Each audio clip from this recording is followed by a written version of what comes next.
Hello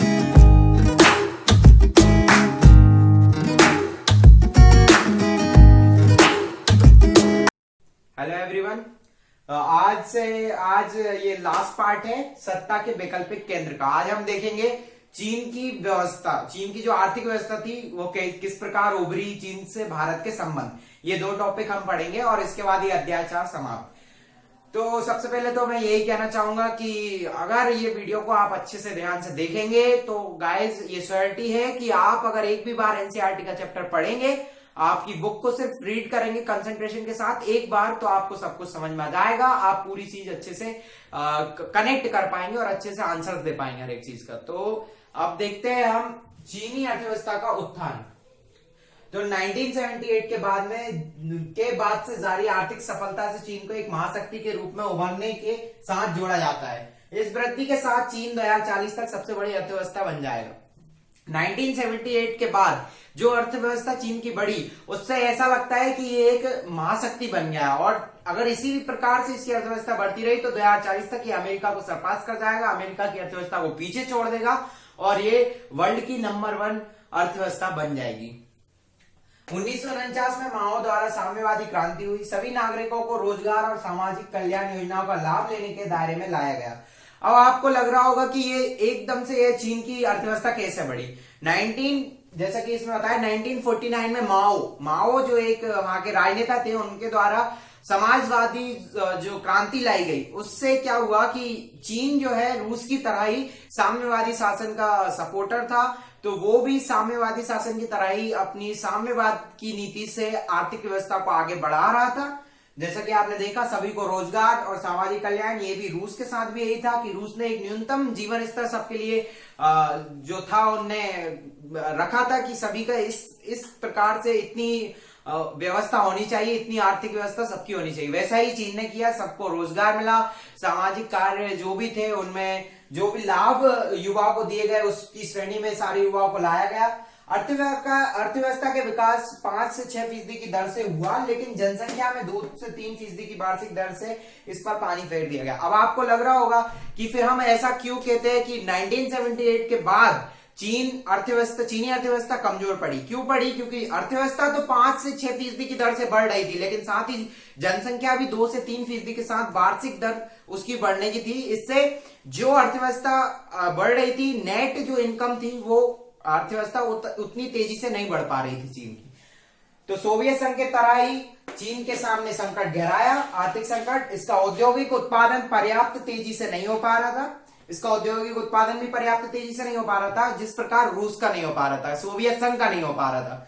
उसी प्रकार से ये चीजें, विदेशी व्यापार ना के बराबर था और प्रति व्यक्ति आय बहुत कम थी। 1970 के दशक में कुछ नीतिगत निर्णय लिए गए। क्या था कि विदेशी व्यापार ना के बराबर था। 1949 के बाद जो आपने देखा कि यहाँ पे साम्यवादी जो क्रांति आई थी, उसके बाद विदेशी व्यापार कुछ नहीं था। चीन घर में उत्पादन कर रही थी, चीन के पास मुद्रा नहीं थी विदेशी सामान खरीदने के लिए, इसलिए घर में जो उत्पादन कर रही थी उसी का उपयोग वो घरेलू कार्यों के लिए कर रही थी। तो इससे ये पता चलता था कि चीन की जो व्यवस्था थी, अर्थव्यवस्था थी, वो विदेश के विश्व अर्थव्यवस्था नहीं बन पा रही थी, वो सिर्फ घर तक ही सीमित थी, उसके देश तक ही सीमित थी। इसलिए 1978 के बाद जो आप कह सकते हैं 1978 के बाद जो अर्थव्यवस्था में सुधार आए, उससे वो विश्व की सबसे बड़ी अर्थव्यवस्था बनने में सफल हुई। कैसे हुई ये अपन देखेंगे। यहाँ पे इसका औद्योगिक उत्पादन आपने देखा कि पर्याप्त तेजी से नहीं हो पा रहा था, विदेशी व्यापार ना के बराबर था और प्रति व्यक्ति आय भी बहुत कम थी।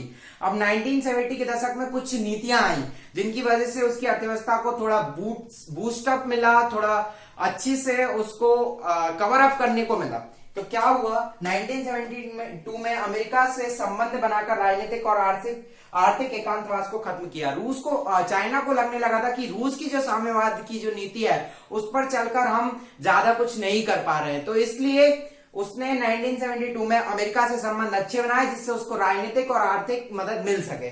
तो क्या हुआ, 1978 में चीन में खुली द्वार की नीति आई और बाजार मूलक अर्थव्यवस्था को अपनाने के लिए चीन ने अपना तरीका अपनाया, शॉक थेरेपी पर अमल नहीं किया। अब आपको पता है कि शॉक थेरेपी लागू की गई थी, क्योंकि जो आर्थिक रूप से जो देश निपट मतलब आर्थिक रूप से जिनका पतन हो चुका था उनके लिए शॉक थेरेपी आई थी, लेकिन चीन ने अपनी खुद की थेरेपी, खुद की योजना बनाई और खुद की योजना से बहुत हद तक, काफी हद तक सफल हो पाया और इस वजह से उसकी अर्थव्यवस्था बाकी देशों की तुलना में बढ़ पाई। क्योंकि बाकी देशों की शॉक थेरेपी से अर्थव्यवस्था को कोई फायदा नहीं हुआ, लेकिन चीन ने चूंकि अपनी बाजार मूलक अर्थव्यवस्था को अपने ढंग से बढ़ाया इसलिए उसको फायदा हुआ। 1982 में खेती और 1998 में उद्योगों का निजीकरण करा।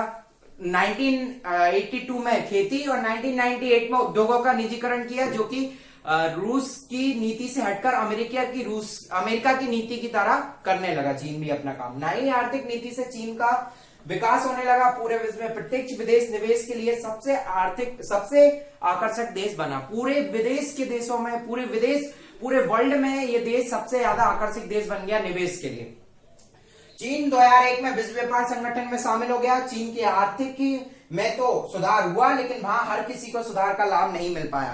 पहले बेरोजगारी नहीं थी, लेकिन वर्ल्ड लेवल पर उसका आर्थिक विकास नहीं हो पा रहा था। अब उसका वर्ल्ड लेवल पर आर्थिक विकास हुआ, लेकिन बेरोजगारी बढ़ती गई, भ्रष्टाचार बढ़ा, पर्यावरण के नुकसान आए और गांव और शहर में डिफरेंस बढ़ता गया। इसके बाद चीन ने 1997 में जो सुधार हुए उसमें 1997 के आसियान सम्मेलन के जो आर्थिक सुधार है उनको भी काफी फायदा हुआ। लातिन अमेरिका और अफ्रीका में निवेश और मदद की नीतियां बताती हैं कि ये एक विश्व शक्ति के रूप में, जैसे ही लातिन अमेरिका और अफ्रीका में भी इसने निवेश करना स्टार्ट किया, वहां पर सुधार नीतियां लाई, तो इससे ये समझ में आ गया कि अब चीन विश्व शक्ति बन गया है। वो दूसरों को भी आर्थिक सुधार देने लगा है और खुद भी एक बड़ी अर्थव्यवस्था के रूप में उजागर होने लगा है। तो यहाँ पे ये चीन की अर्थव्यवस्था का उत्थान देखा। अगले पार्ट में हम देखेंगे चीन और भारत के संबंध।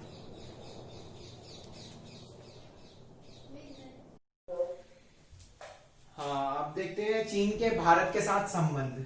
तो पश्चिमी साम्राज्यवाद के उदय से पहले भारत और चीन एशिया की महाशक्ति के रूप में उभरे। दोनों एशिया में सबसे बड़ी शक्तियां थी दोनों देश, लेकिन इन दोनों देशों का प्रभाव सिर्फ राजनीतिक ही नहीं बल्कि आर्थिक, धार्मिक और सांस्कृतिक भी था। अब चूंकि भारत और चीन कभी एक दूसरे के सामने नहीं आए, कभी उनका टकराव नहीं हो पाया, क्योंकि वो दोनों एक दूसरे की सीमाओं में सीमित थे, इसलिए वो कभी एक दूसरे को जान नहीं पाए। इसलिए जब वो 20वीं सदी में एक दूसरे के सामने आए तो उनकी विदेश नीतियां ढल नहीं पाई उस व्यवस्था में, तो इसलिए दोनों के बीच विवाद खड़े हुए। अंग्रेजों से भारत के आजाद होने और चीन द्वारा विदेशी शक्तियों को निकाल फेंकने के बाद ये उम्मीद जगी कि ये दोनों विकासशील देश साथ आएंगे।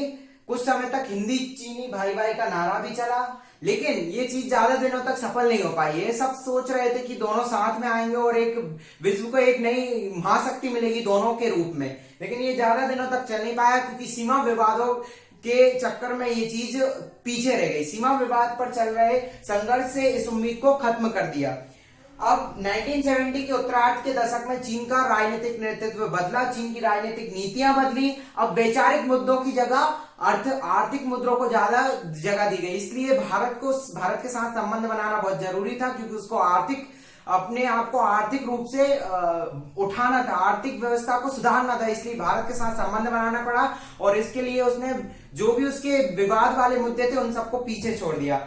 1950 में तिब्बत की वजह से एक विवाद हुआ था और एक 1962 में अरुणाचल प्रदेश और लद्दाख में आक्साई चीन पर सीमा विवाद हुआ था भारत और चीन के बीच। इन दोनों विवादों को इन जो भी और सीमा विवाद थे उन सबको को पीछे छोड़ दिया गया, सिर्फ और सिर्फ आर्थिक व्यवस्था को सुधारने के लिए। उसके लिए चीन ने भारत के साथ संबंध सुधारे। अब दिसंबर 1988 में राजीव गांधी के चीन के दौरे से संबंध सुधारने का प्रयास किया गया। इसके बाद 1998 में भारत के परमाणु, अब कुछ चीजें ऐसी भी हुई कि ये आर्थिक सुधार तो हुए लेकिन ये संबंध भी सुधरे, लेकिन कुछ चीजें ऐसी हुई इनसे ऐसा लगा कि अब ये संबंध बिगड़ जाएंगे। जैसे कि 1998 में परमाणु हथियार परीक्षण किया था भारत ने, उससे लगा कि ये कुछ लोग बोलते थे कि ये चीन की वजह से किया है, चीन के भय के कारण ये परमाणु हथियार परीक्षण किया है, लेकिन इन दोनों के बीच कोई टकराव नहीं हुआ इस वजह से। और चीन के बांग्लादेश, म्यांमार, पाकिस्तान और कई सारे देशों के साथ अच्छे संबंध ये बताते थे कि इससे भारत का हित नहीं होगा, लेकिन तब भी इन दोनों देशों के बीच टकराव की स्थिति पैदा नहीं हुई। क्यों? क्योंकि दोनों को एक दूसरे के साथ रहने में बहुत फायदा दिख रहा था। 1992 में 33 करोड़ 80 लाख डॉलर का व्यापार इन दोनों देशों के बीच था, तो जो 2017 में 84 अरब डॉलर का हो गया। मतलब आप देख सकते हैं कि सिर्फ 25 सालों में ये 33 करोड़ 80 लाख डॉलर से 84 अरब डॉलर पर पहुंच गया। और इसी प्रकार भारत और चीन के संबंध सुधरते गए। भारत और चीन के संबंध इसलिए इतने सुदृढ़ रह पाए क्योंकि उसको राजनीतिक, आर्थिक, हर एक तरफ से दोनों देशों को आपसी मदद मिलती रही। और यहाँ पे ये चैप्टर, यहाँ पे ये अध्याय खत्म होता है, सत्ता के वैकल्पिक केंद्र। इसमें हमने यूरोपीय संघ देखा, आसियान देखा, फिर चीन की आर्थिक स्थिति का उत्थान देखा, फिर इसके बाद चीन और भारत के संबंध देखे। अब हम कल से अध्याय 5 देखेंगे।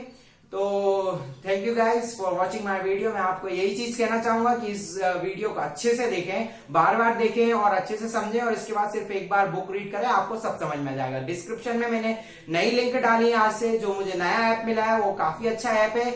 उसको आप डाउनलोड करेंगे, उसमें सारे सॉल्यूशंस मिल जाएंगे। केवल क्लास 12 के नहीं, सारी क्लासों के आपको सॉल्यूशंस मिल जाएंगे और अच्छा ऐप है। इसको डिस्क्रिप्शन लिंक में जाइए, आपको आसानी से सॉल्यूशंस और बुक साथ में दोनों मिल जाएंगी। Thank you guys again for watching my video. और अभी तक अगर आपने सब्सक्राइब नहीं किया तो please like, share and subscribe अगर आपको ये वीडियो पसंद आया तो। Thank you.